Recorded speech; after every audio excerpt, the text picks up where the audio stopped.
Hey boo, I'm just leaving work, about to hop on the train and head home to film season 2 of Dish with Tashaè. I'll call you when I'm done, okay?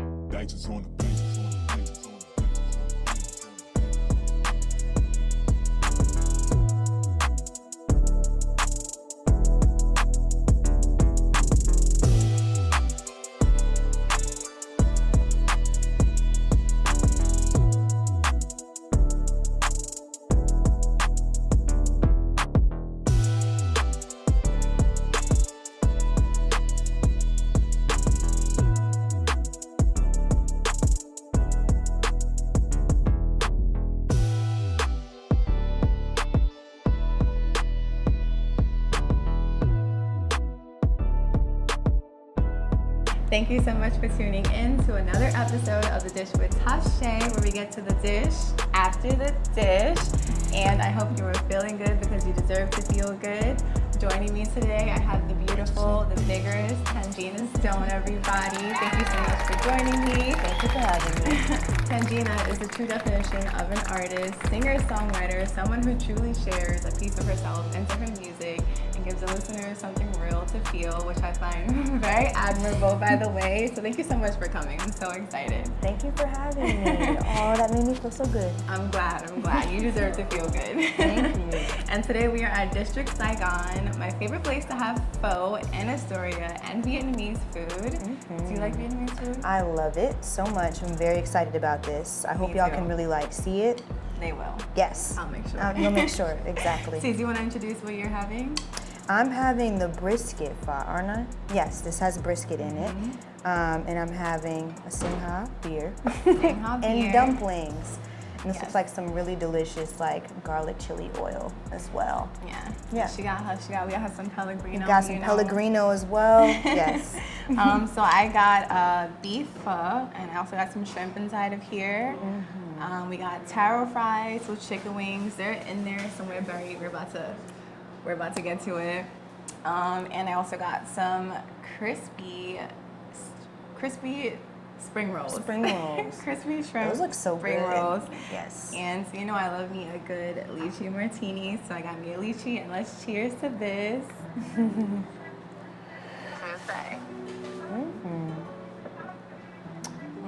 So good. I love me a lychee. All right, so have you had pho before? Yeah. Yeah, so you know what to do.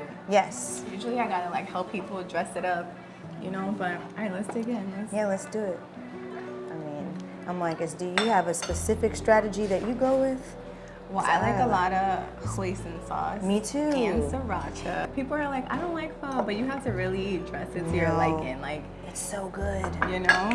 It's so good. You gotta add the flavor. I like mine spicy. I hate when I go to pho spots and they just give you this little thing of hoisin sauce. I'm like, no, can you bring the packets? The bottle? Packets, yes. yeah. Can you bring I don't want the packets. Unless it's to go, then I understand. You know what I mean? I get it. But in person, it's like, please. Yes, the bottle is preferable. I'm gonna actually try. Have you had taro fries before? No, this is my first time, but they're really pretty. They're good. They're really good. Drizzled in honey or something, right? Yeah, it's like honey. It's like a sweet and salty flavor. And the green onion on top. So good. It's nice. I want to try the appetizers, but this pho is just calling my name. No, so the broth, I just can't. Can't wait. I just need this broth. Let's see. Yeah, so people who have never had pho before, you gotta add in your hoisin, add in your sriracha, and you gotta mix it up to your liking. I like my add-ins. I like my extra spicy. And the hoisin, how would you describe hoisin sauce for someone who's never had it? Because it's kind of hard for me to explain. It's not it looks like barbecue sauce, but yeah, I mean it's kind of salty, but then also has a sweetness to it. Yeah. For me, it's salty and sweet, just very robust, very strong flavor. Let me try this out. Sometimes I gotta alter it, but oh, it's so good. Isn't it? And you've got to put that's important too. The herbs, you have to put the fresh herbs into the broth too, right away. Wow, I almost that forgot. adds a lot. Gotta add your. That's important. You were slipping. Wait, what is it? Bean sprouts, right? Yeah. Okay. Yep. Let's go. Gotta add your bean sprouts. It gives it that crunchy, it gives it the texture. Yes, so good. Ooh, and Gotta add your lemon. I'm gonna do these veggie dumplings. I'm gonna see what these are hitting for real quick. Let's see. Dip them in this chili oil. Okay, so wait, before we even get into the episode, I just want to say Happy Pride. Happy Pride. Happy Pride to everyone who celebrates Pride. I love Pride. I always have the time of my life, especially in New York City. Like, how do you celebrate Pride? Because I'm trying to be at all the rooftop parties, all the day parties. Like, where are the beautiful women at? Where are the baddies at? Like, sign me up, because that's where I'm trying to be. Yeah. And you also have a gorgeous wife. Shout out Imani, who I love. This Pride's really, it's gonna be a lot of fun. Yeah, Mani and I actually, I posted about this a couple days ago, but Mani and I met during Pride. Really? A decade ago now, yeah. Where? We met because she invited me to a party she was hosting. And I showed up like very underdressed to the party. But we like fell in love right away. And it's been really great. And I think this Pride, like this year, is gonna be really cool. I'm really excited because my partner Gabrielle is coming as well to New York. And me and her and Mani are gonna be like out and doing fun things. And last year we were with you last Pride too. Actually, all of us. We did that Dumbo House thing. Remember that? Oh yes, I do remember that. That was cute. Yeah, so like last Pride was really epic, and I feel like this year is going to be really fun. I'm actually going to be I'm hosting Youth Pride at Domino Park. I said Dumbo. Domino Park, and I'm also doing like the opening and closing remarks for Pride. Oh, that's cute. And I'm performing too. So I think it's going to be a lot of fun like on that weekend. And I'm also trying to be at the beach. That for me is like what Pride is all about. It's about being at the beach and like kind of stepping deeper into like living my life like more full, more authentically, and just more open, you know, like even more. I feel like that's something for me. Every year I feel like I charge up a bit more into stepping into myself. I love that. And Pride is that for me every year. It's like this marker where it's like, all right, what do I need to like, how do I need to check in with myself? How can I like be more free? What makes me even more happy? Like all those things. That's what Pride's about for me. And doing that with loved ones, like our chosen family, you know? I love that. And by partner, for like people who might be like, partner, you're in a poly relationship. Yeah, Imani and I are poly. We were like laughing about this a couple days ago, but we've been poly for quite some time, and people kind of like make us come out over and over again, which can be really annoying, but also, you know, we understand that like we're in a time now where like these things are more visible, and yeah, it's just interesting. I think people kind of, even when Imani and I eloped, kind of like projected monogamy onto us, thinking like, oh, because you eloped, y'all are probably like monogamous now. And the thing is that most of the time, Imani and I are not dating anybody. Most of the time it's just us, but that doesn't make us any less poly. It's about the space that we leave in our relationship for, you know, connections that bring us joy. And so yeah, my partner Gabrielle, it's my partner, and she's been my friend for a long time, and we started dating last year. I love that. And Mani and her, we all like, we love each other, they love each other, they've known each other for a long time as well. You've met her. I love that. Yeah, you know, whatever makes, you know, you happy, like, fuck people's opinions and what they think and what they project. Like, we have one life to live, so. That's what it's all about. That's exactly that. What it's all about. Exactly that. Happy Pride. You know what? I'm happy Pride. Happy Pride. Especially your Pride in New York. I'm so cracking up at you, like, where the baddies at? You know where they're at. I do know where we they're be at. there. And we gonna be there. We gonna be there. We gonna be there. I'm kind of embarrassed because I feel like I don't know how to use these chopsticks, but I do. Like, I'm not new to this. I'm true to this. They're a little slippery. That's all. I feel like they might have changed them up because I've been here before. It's just the grip, you know. When they're wood, it's a little different. Are these wood? Wait, let me not talk. Are these wood? Maybe they are. It's the finish makes them a little slippery. Same here. I'm like, why am I struggling so bad? One of these spring rolls. Do you want one? I do want one. After I get this last bite of noodles, I have to get the grip right. I love you, this spring roll. Okay. Let's do it. Okay, you do Is dip. that the sauce right there? Let's do that. Gotta try that.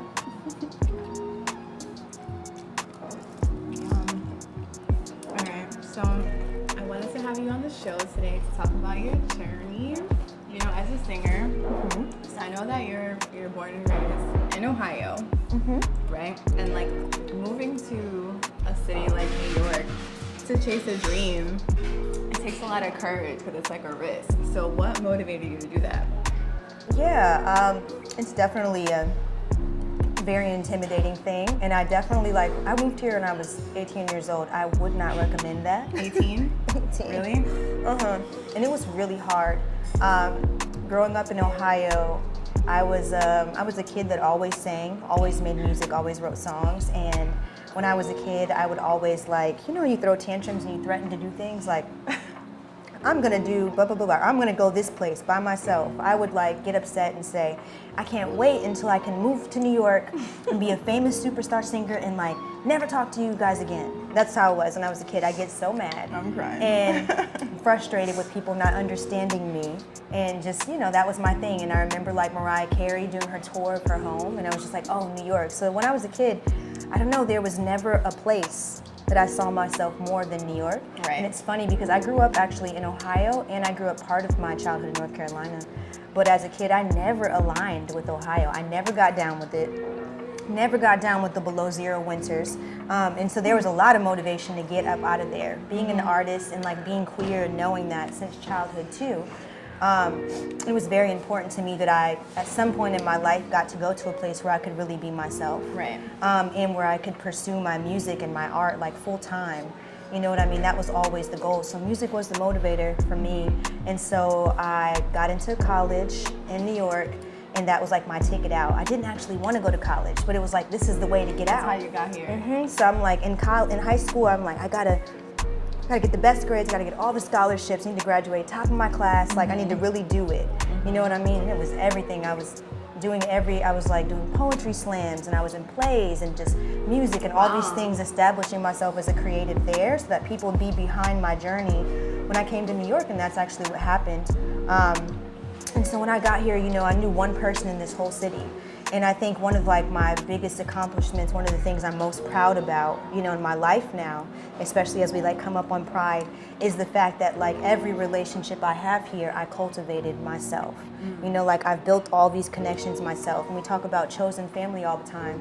And for me, that's the concept of that is so important. That was one of the motivators. I was gonna move away, be my queer artist self, and choose my people that would be around me and choose the path I wanted for my life. So yeah, those were all the things that motivated me and still motivate me in this city. But every time Pride comes, I'm just reminded of the whole journey, how difficult that it's been, but also how beautiful it feels to arrive to a point in my career and in my life where I feel that very. You built everything. Yeah, to know that I did all this, and me and my close friends, we created these relationships, and we feel very seen in them, we feel very loved in them and supported in them, and that feels good. Yeah. I love that. That's the stuff. I'm trying to get me a piece of chicken because it's They're in all the way front. I down see here. them. You Nope, see one? they're in the front right there. No, I've had this chicken before. It's really good. It looks good. I'm gonna have one. I need a few more struggle bites of noodles because I'm struggling to grip, but then after that, it's over. Mom, so good. So good.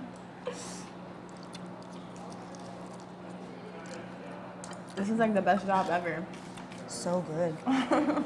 So my next question that I had for you was, has music always been a part of your life? But you kind of answered that. I was gonna ask were you in a church choir or the school choir growing up? Both. You know what? I actually was in the church choir too. I was one of the lead singers in my church choir, but Soprano, not by choice. alto? Not by choice. Okay. My mom heard me singing one day, and she was like, "Yeah, you gonna join the choir? You gonna be the lead singer?" I had to sing. There was auditions, and I remember my first time singing in front of the church. I sung "This Little Light of Mine." I was 7 years old, and I was so fucking nervous. It was the most traumatizing, scary experience. But did you kill it? But I remember after a while, I kind of got into it. But I've watched you on stage. I've been to a few shows, and you always seem so confident. when you're on stage. So how did you build that? Yeah, I think a part of like building that confidence for me is, you know me, I'm a Pisces. So for me, I'm all about like the vulnerable, deep stuff. And a big part of that is like learning how to, I find that like when I'm on stage, I'm so grateful for every single person that like takes the time out of their lives to come and like experience my art. That means so much to me.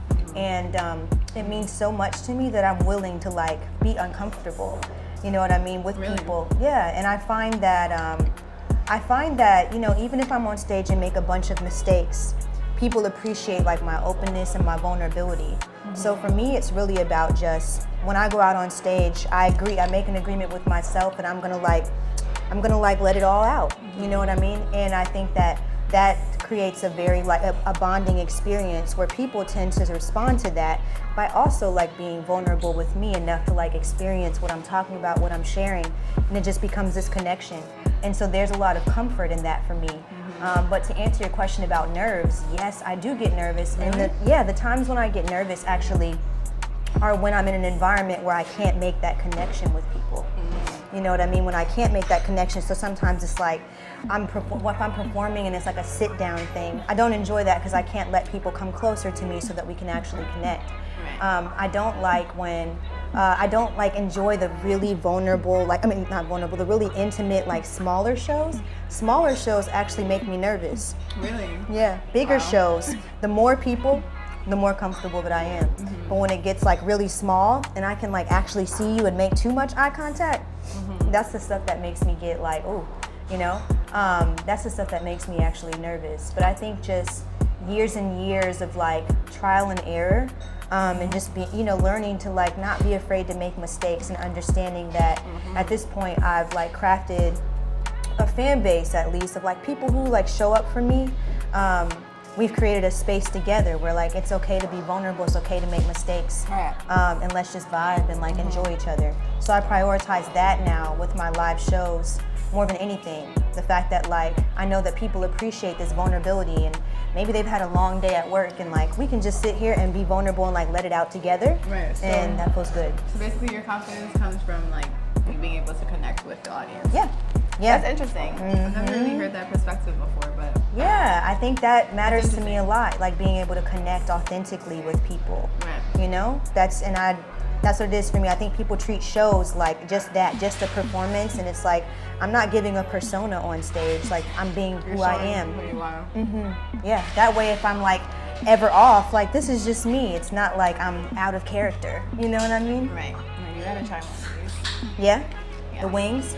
All right, I'm gonna go for it. I'm trying to really finish it because people are always talking about how I don't really finish your wings. Finish oh no, my that's wings. the worst feedback. Monty gets that all the time. She likes the skin. She gets the skin. She don't finish all the meat on the bone. Be like, you finished? You didn't even eat anything. I'm this like, deserves to be finished. This has been. This is That's not finished. Isn't it so good? It's very good. It's kind of like a. Is it like General Tso chicken? It's the crunch. Kind of like General. It's like a crunchy General Tso wing. Is that how you pronounce it? So whatever. Anyway, it's good. You like flats or drums? Do I like flats or drums? I'm a drums kind of girl. Wow. Rare answer. You like flats? I think I like flats better, yeah. Okay, good. So that works. I'll give you all the flats. Look, I mean the flat, you ate the drum. Of all the drums. So my next question that I had for you is, what are some of the struggles that you face in the music industry, and like, how do you cope? Because I know it's like a male-dominated industry for the most part. And you also sing indie music. Molly's fries are good. Yeah. So good. Chicken too. So right? good. I'm putting y'all on. You are. I'm putting the people on. Yeah, I might order that for Uncle to go. You should. Very good. Yeah, we're, you know, the industry, there's like this tweet by Issa Rae that was going around for a little while where she was talking about how it's just like awful that the music industry is and how it literally needs to start from square one. Really? Because there are just so many like there's so many problems in the industry, and I think, yeah, you know, there's a statistic that floats around that says like only 1% of producers and engineers in the music industry are women, something like that. Don't direct quote me, but it's very similar. The numbers are, and yeah, that statistic is floating around still. Like people use it, but it's actually a myth. The real, like the truth actually, is that there's so many of us that are like producing and engineering. Even the fact that like people know me as a singer and songwriter, but I'm actually a producer and engineer as well. Like I have my own studio, my whole album, like I engineered that. I also produced on many of the tracks on it. I also have another project coming very soon that has like 4 out of the 7 tracks on it I produced as well. You know, or co-produce. In any way, I'm contributing my own productions to things.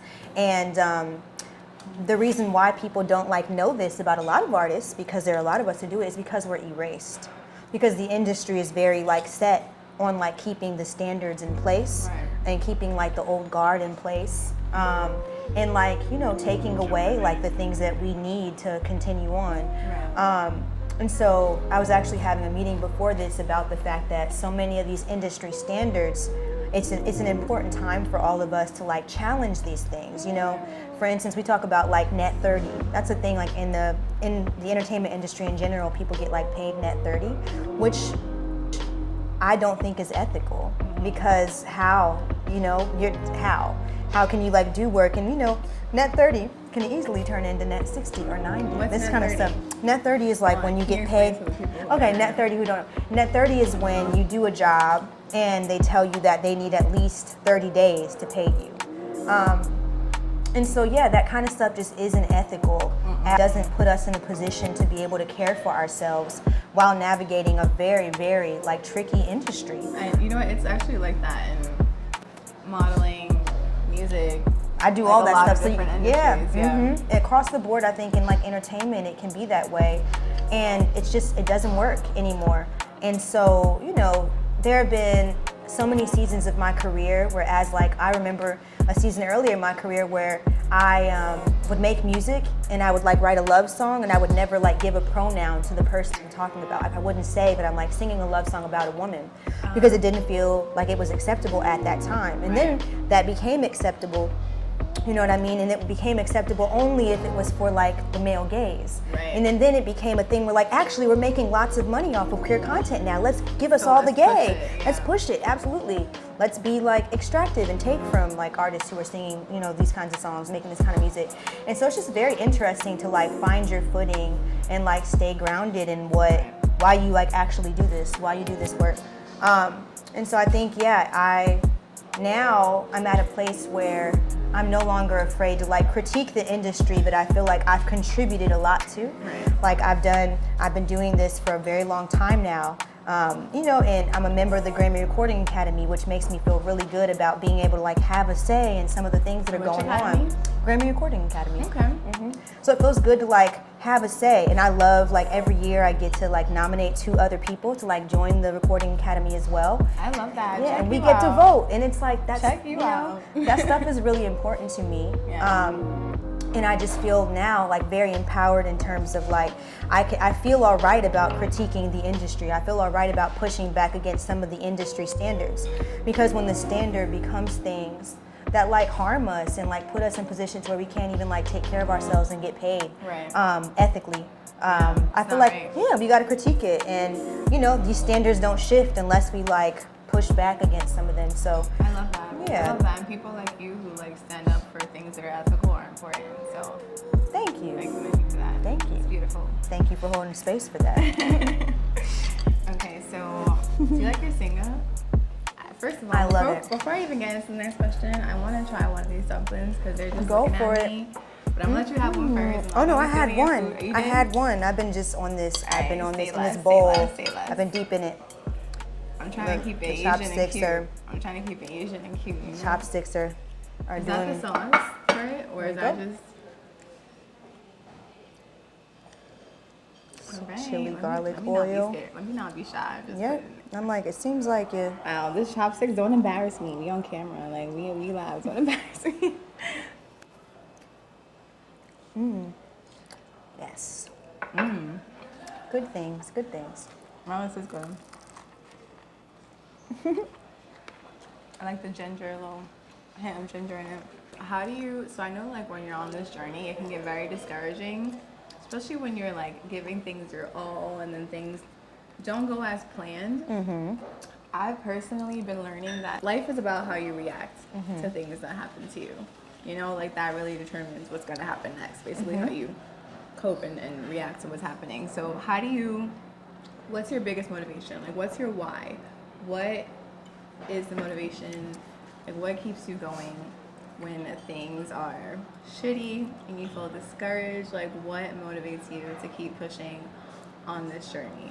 Like I always want to know what's everyone's why? Yeah, that's an interesting one. I think there are lots of things. I think one thing that like keeps me going is I was earlier talking about how I'm really proud of like my chosen family. I feel like I made great choices in like who I chose to like have around me, who I surround myself with. And I think, you know, growing up as a kid, I didn't have a lot of choice in who I spent time with. I didn't choose my family. Right. And so I didn't choose any of the things that were like happening in my world. And so like it feels really good now as an adult with like my own like autonomy, my own like decisions to make, to have like my chosen family. And so I think a thing that keeps me going when I'm feeling low is like activating my support system. And that can be really hard, but I always find it to be like really fruitful after I do it. When I finally like sit and like acknowledge, oh, these are my people, and if I like let them know that I need their support right now, they're gonna show up in this way. And when they do, it reminds me that like, wow, I did a good job like choosing my people, and I'm capable of like creating really beautiful relationships. Right. So that's something that keeps me going. Your And support system, my for support sure. system for I love sure. that. And I think my ultimate why, I think that like, you know, in life, so many of us have like our passions and we have our purpose. And sometimes your passion and your purpose aren't the same thing. You know, they can be two separate things. But I think I'm a person who like my passion and my purpose, they're kind of all wrapped up together. Like the things that I love and enjoy doing, which are like, I love like advocating for people, advocating for communities and for like justice and like things that like we need in the world. And I also like love music and I love art. I love creating. And I think that somehow, you know, those things, when I marry them, when I hit that like sweet spot, it feels like this is why I'm here, this is what I'm here to do. And it's a reminder for me. So I think the fact that like there's no confusion in that for me, feeling like my passion and my purpose are both aligned, that's a gift. And yeah, when I feel like lost, when I feel lost, like settling back into that is really helpful for me. And when I like stay, you know, on the path of like remembering that, constantly reminding myself that really good things happen for me. Right. You know, when I tend to like start leaning in more to like self-doubt and get off my path, I feel off my path. It doesn't feel great. That's kind of, I kind of can relate to that, because I know like when things are hard for me and I'm like feeling shitty, I'm like, why am I feeling shitty? It's because of how I'm handling this. If I made more positive decisions, it wouldn't feel as dark and as heavy. Like there's always the silver lining to hold on to. Yeah, you know? it all kind of boils down to like how we treat ourselves in those moments too, because I know like for me, I'm really hard on myself. So when I'm feeling low, I'm not good to myself, and that doesn't like do anything good for me. Whereas, you know, if I keep reminding myself that like, hey, I deserve like the same care I offer to other people in my world, like I need to extend that to myself too. You deserve the same grace that you give to other people. Even more so. Like if anyone deserves grace From you, it's you. Exactly. Yeah, exactly. That's how it feels for me too. And I feel like that's easy to get, you can lose that quick. It's easy to get off track. When you feel like things are coming at you like nonstop back to back. I can relate to that, because things have been like kind of hard for me too. And even doing something like this, it takes a lot to like build the motivation and the energy to come and do something like this when you're dealing with your own stuff. But as long as you remember why you're doing it. Your why. And it's like, yeah, things are shitty right now, but as long as you know where you're going, that is what keeps you. Yeah, that you're absolutely right. Yeah. It's important, and it's important to center that stuff more. You know what I mean? Definitely. Yeah. Good question. So what I want to know also, what would you tell your 15-year-old self? What would I tell my 15-year-old self? Other than like telling people, you know what, I can't wait to go to New York and be a star, because y'all don't get it. Like I've outgrown this place. So what would you tell your 15-year-old self? I would tell my 15-year-old self, I think I'm a person who's like struggled a lot with imposter syndrome. And when I was a teenager, I would do something like really brilliant and I wouldn't think it's because I was brilliant. I'd think, oh, I slipped through the cracks. I like made it in. Like I remember when I got a scholarship to go to the new school and I was like, ooh, I went home and like told Monty like, ooh, baby, somehow I like slipped through the cracks and they let me in. You know, and she's like, no. And recently I was talking to my grandmother about that. My grandmother was telling me, she's like, baby, you know, black women, we don't slip through the cracks. We have to work really hard to get everything that we have. So if you are like being given something like really big, really amazing, it's because you've done something really amazing. We don't slip through the cracks. And so I think I would go back and tell my 15-year-old self that. I would tell my 15-year-old self that you have everything that you need. I would tell myself that like you really are brilliant. You're not slipping through anybody's cracks. Classy. And I would like remind myself to keep going and that like one day I'd have like the chosen family and like the life and like, you know, the people that I like really desired to have connections with. When I was 15, I was like struggling big time with being queer.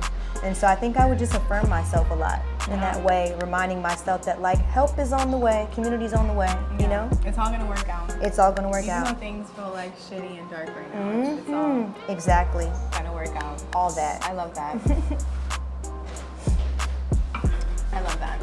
And my last question that I had for you was, what kind of legacy, not to be morbid, but what kind of legacy would you want to leave behind? Like, how do you want to be remembered? Yeah, I think it's not even like a hard question for me. I think about with all the work that I do and with how I show up in everyone's like lives.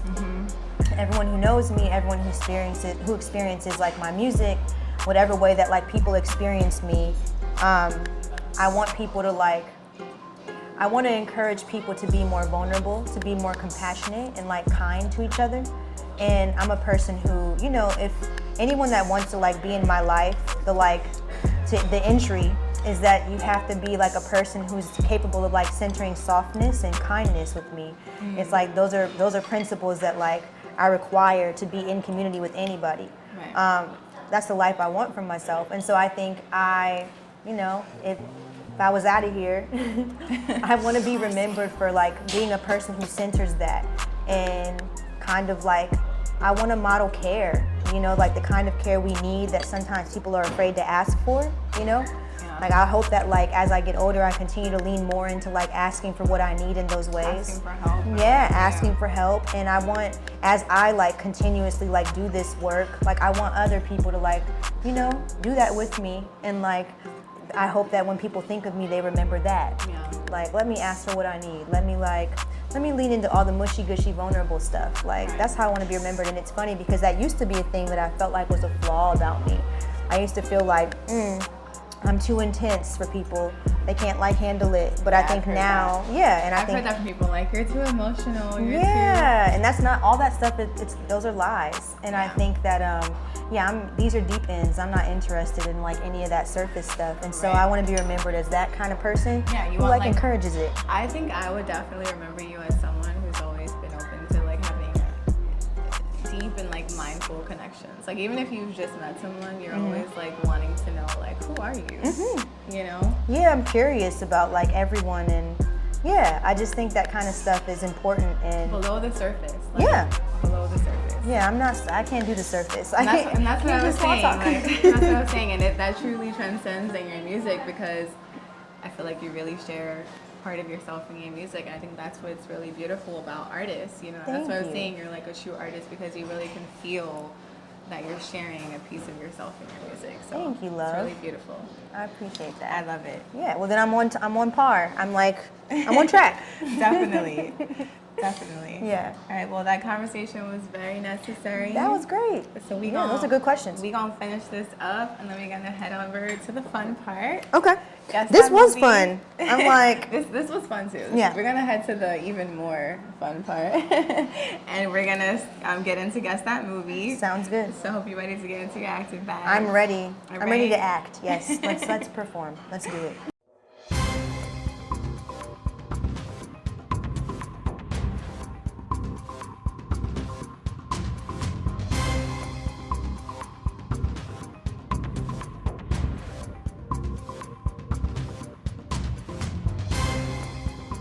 Okay, so now it's time for Guess That Movie, and basically it's a game show segment that I made up on the show where you have to act out famous one-liners from a classic movie or a popular movie or film. And I'll do 3, you do 3, you guess what it is, I guess what it is, and vice versa. So here we go with Guess That Movie. Okay. You want to go first, or you want me to go first? Okay. Yeah, I'll go first. Really? No one has ever said I'll go first. You know what? Everyone's always like, yeah, you go first. You know what? All right, go ahead. Let's see. And you have them memorized. She hasn't even looked at her phone. I've been looking at my phone. Like, let me make sure I got that. I'm just gonna say, don't tell nobody. Smokey back there.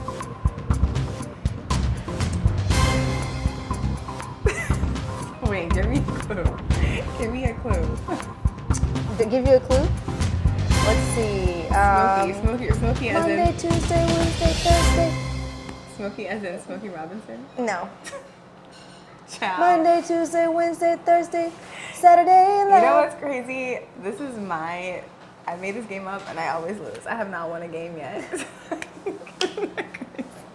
I made it real easy. At what point do I tell you? No, Do I have to tell you? Okay, you got don't it. tell me because I You got feel this. like I should know this. I just made it super easy for you just now. I mean, so easy. I know you sung the song. I sung a song. I sung a song, and pay attention to notice the days that I sang. Monday, Tuesday, Wednesday, Thursday, Saturday. Is it Friday? Yes. Okay. Oh my God. But wait, who said that line? What do you mean? When Smokey was back there taking a. Child, these 90s movies, the 90s was a blur for me, okay? Oh my God. It was a blur for me. Remember the scene when Smokey was outdoors, taking a shit? And the neighbor saw him and was like, but don't, I ain't gonna tell nobody. Yes, now But like told the whole neighborhood? Damn, yes, now I remember. All right, so we're gonna move on. Don't tell nobody, y'all, right? Don't tell nobody. So yeah, this one that I have for you is super easy. I've never seen a human up this close before. Not easy for me. I've never seen a human up this close before. Definitely on trend. But that's mine, right? I almost said something that I know is not right. I almost said it's an ET. I'm thinking like alien species. Yeah. It's definitely a species that's not human. It's a movie about it's Disney. I've never seen it. Okay, let me dig deep. Ariel, Little Mermaid. Yes, it was Little Mermaid. Okay. Little Mermaid. Okay. Okay, so that's a point for you. Okay. All right, so All right. you go ahead. So I'll do just around the river bend. Who is that? Wait, give me a clue. I sang. It's a song. I gave a good clue. That was a good clue. So you're doing, it's a song about a singer. I mean, it's a movie about a singer. It's a movie where they're singing. And it's in the same family that you just gave me. I tried to make it real, like, because you were already there, so. Is it a Disney movie? Uh-huh. Okay. Give me a clue. Besides Disney. Give me a clue. I should not be this bad at this game. Let's see. How do what clues do I give? I love this blue makeup, by the way. Thank you. I know how you. We on brands today. We're very This was not synced planned. up. This was not planned, by the way.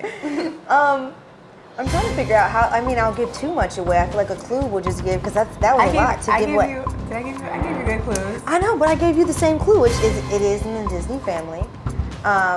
It's a fave, like I think it's Yeah, how do Who's I? My favorite, your favorite. I just feel, I mean, the story today, we watched it as kids, and now today we know there are problems. There are problems. So what does it say it again? Just around the river bend.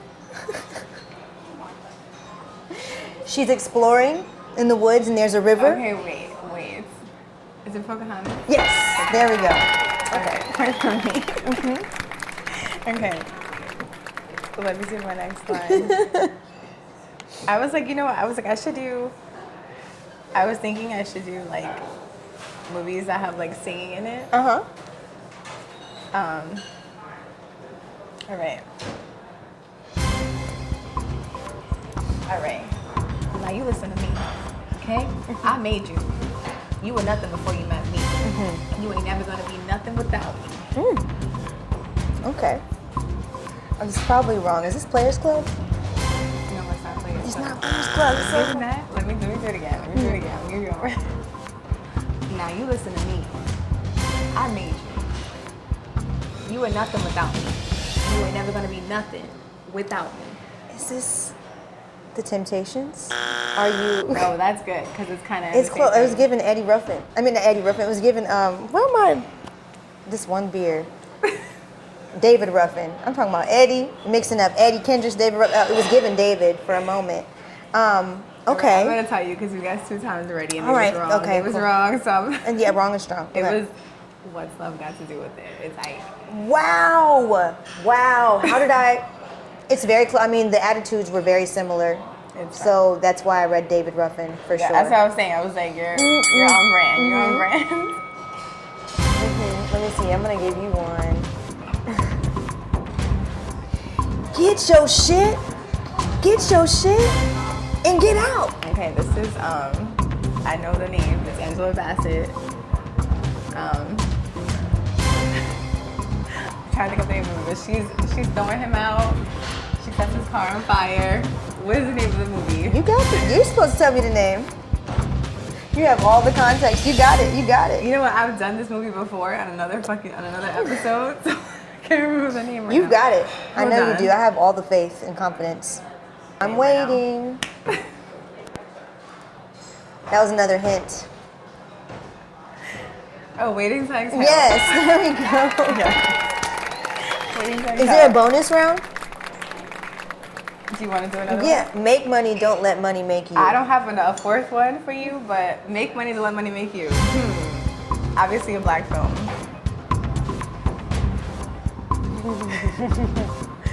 This is it. I'm testing. This is a test. I'm trying to see how effective the cocktail is. That's what we're doing. That now. cocktail might be kind of strong because I cannot remember Waiting to Exhale for the life of me. I'm like, what is the movie? Make some guesses and I'll give you the. Make money. It's not Hustle and Flow, right? No. Okay. Who's the actor? Who's the actor in it? Is that the rule? Do I have to give the actress away? I mean, give me a clue. Lisa Ray. Oh, Players Club. Yeah, I Okay. already said Players Club earlier, so I tried to make it. Okay, all right. The only one I have for you is so easy because the name is in the damn code. That's all I can think of. So I'm not even going. Let's see. If you don't got a bonus round, it's okay. No, wait. I'm gonna think of a bonus. Okay, one. you're I'm like, I thinking- gotta have one. I I'm got thinking of a it. bonus one. Determined. See, the ones I'm thinking of, they're so easy. All right.